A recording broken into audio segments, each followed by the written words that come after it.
Watanzania wametakiwa kuwa na utaratibu wa kuweka fedha zao benki badala ya kuzihifadhi nyumbani, kwani fedha zinazohifadhiwa nyumbani zinaweza kukabiliwa na hatari kama wizi, majambazi au moto.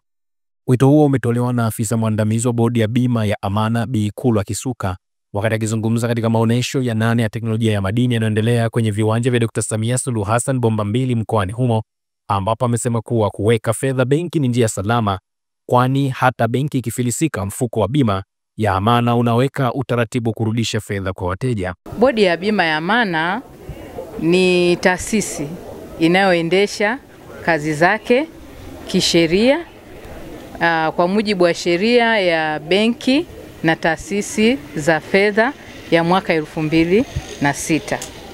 Hii Bodi ya Bima ya Amana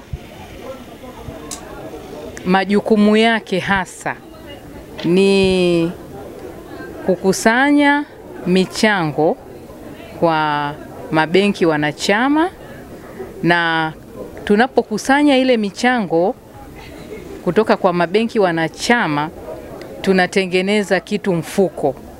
Kwa hiyo hii Bodi ya Bima ya Amana inasimamia ule mfuko, lakini huo mfuko sasa unatumika kulipa fidia kwa wale ambao walikuwa na amana zao pale benki linapofilisika. Na vile vile kazi yetu nyingine ni kusimamia ufilisi wa mabenki pale tunapoteuliwa kusimamia ufilisi huo na Benki Kuu. Na mara nyingi tunateuliwa sisi, maana sisi ndio tupo. Bodi ya Bima ya Amana ndio taasisi pekee iliyopo hapa Tanzania. Lengo kubwa hasa la hii Bodi ya Bima ya Amana ni kukinga amana za watu ama wananchi walioweka zile pesa benki, ni kuzikinga ili kuepukana na janga la kupoteza amana zao. Kwa sababu benki linapofilisika, uchumi wa nchi unaweza ukateteleka, kwa maana watu wengi watakuwa wamepoteza pesa zao. Lakini hii Bodi ya Bima ya Amana ndio sasa inahakikisha wale walioweka pesa zao benki hawapotezi. Ni lengo kubwa sana hilo, na hili lengo linaweka utulivu katika nyanja ya fedha. Yaani kunakuwa na utulivu, lakini watu wanajenga imani kwamba hizi taasisi za fedha ziko salama, wanaendesha biashara zao, wanaweka pesa bila wasiwasi, kwa sababu wanajua hata benki ikifilisika watarudishiwa pesa zao.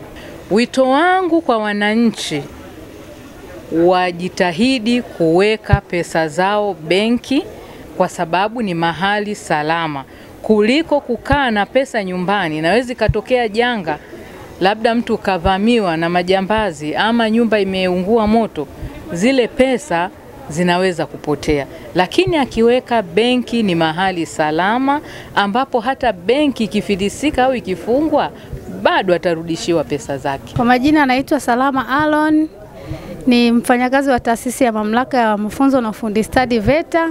Niko hapa katika maonyesho ya madini ya teknolojia ya madini ya awamu ya 8 mkoani Geita. Nimetembelea banda la Bodi ya Bima ya Amana kwa ajili ya kujifunza. Katika banda hili nimejifunza kuwa fedha zetu za kila Mtanzania ambazo zimehifadhiwa benki zipo kwenye ulinzi sahihi. Hata kama benki itafilisika, lakini Mtanzania uliyewekeza fedha yako benki bado itakuwa kwenye uangalizi na unaweza ukaipata wakati wowote kwa kulipa fidia na hii Bodi ya Bima ya Amana. Naitwa Zakaria Samuel Butakila. Kulingana na elimu ambayo nimeipata, ni vitu vingi nimejifunza kupitia hii, lakini nilikuwa nahitaji kitu kimoja kwa watu wote ambao wapo kwenye maeneo ya Geita na sehemu zingine, waje kwenye taasisi kwa ajili ya kujifunza zaidi, na pia kwenye issue kama ya bima, na ni muhimu.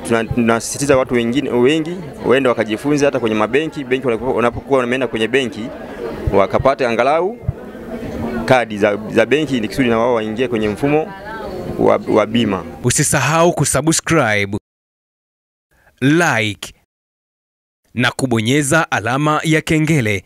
Asante.